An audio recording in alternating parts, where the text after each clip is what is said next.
I ended up in New Orleans because of a memory I had when I was a senior in high school. I go home and turn on the TV and see thousands of people who look like me wading through waters that were waist deep because of Katrina.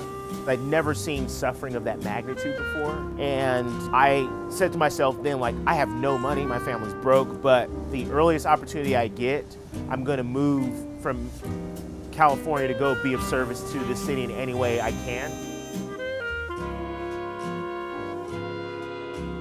In New Orleans, the median household income for whites sits at roughly $68,000 a year to black families, $23,000 a year.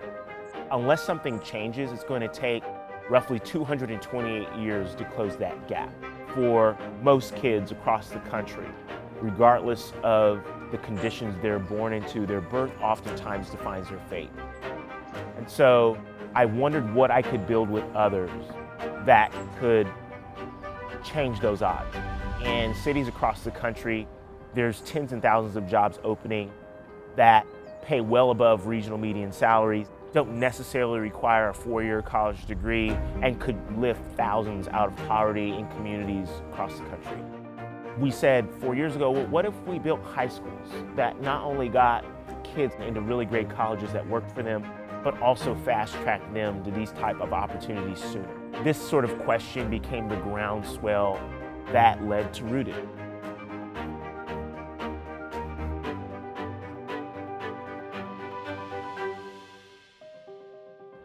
A student coming out of Rooted could comfortably start earning $50,000 a year right out of high school if they wanted. That is what makes what we're doing here game-changing, and this is what I believe is possible in cities all across the country.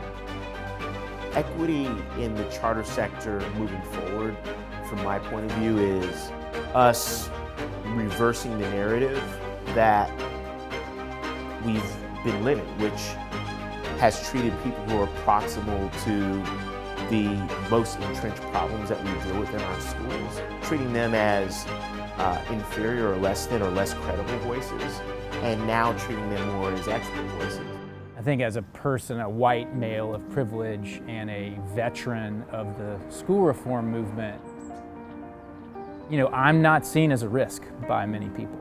Jonathan, in his practice, not just his identity as a person of color and as a man who's experienced going through school in a way that's much different than mine, that should be leveraged more and considered more expert than mine, we'd see him as a risk because he's not proven, he's not proximate to power, he's not traditionally seen as someone who comes with boxes checked, which over time we have sort of created for ourselves.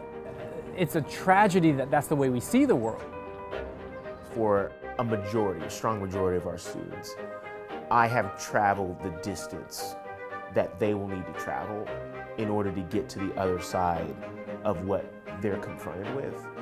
And that, to me, is one of my greatest values as the founder of this school. Is the first day of school, they hear my story and how I got to be where I'm at, so that as they see me going in and out, and when I'm giving them feedback on things, like, they know the place that it's coming from.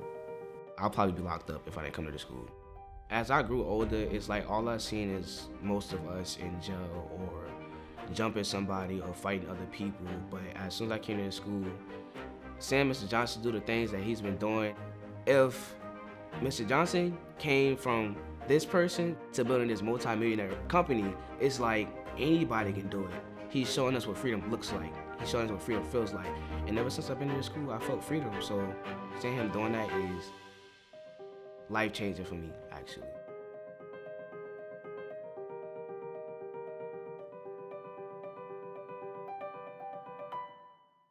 In a place like New Orleans, or even in a place like Indy or a place like Seattle, you have a tale of two cities. You have young people who will be different races, but growing up in roughly the same socioeconomic status. And by the time they become adults, they're making vastly different incomes, and so as a result are living vastly different worlds apart. Unless we are willing to take bold risks into doing things that have not been done or doing things that are different, it's going to be centuries before young people like me can finally catch up.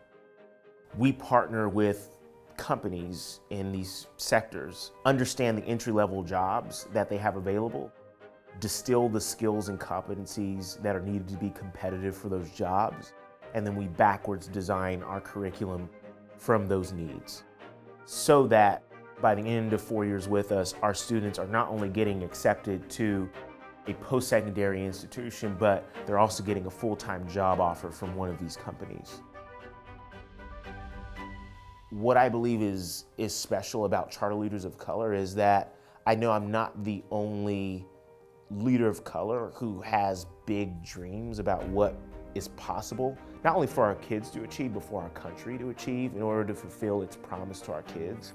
And I know that very many of us, though, feel those dreams locked up inside of us and don't quite know how to let them manifest, and oftentimes don't feel the permission to let them come out.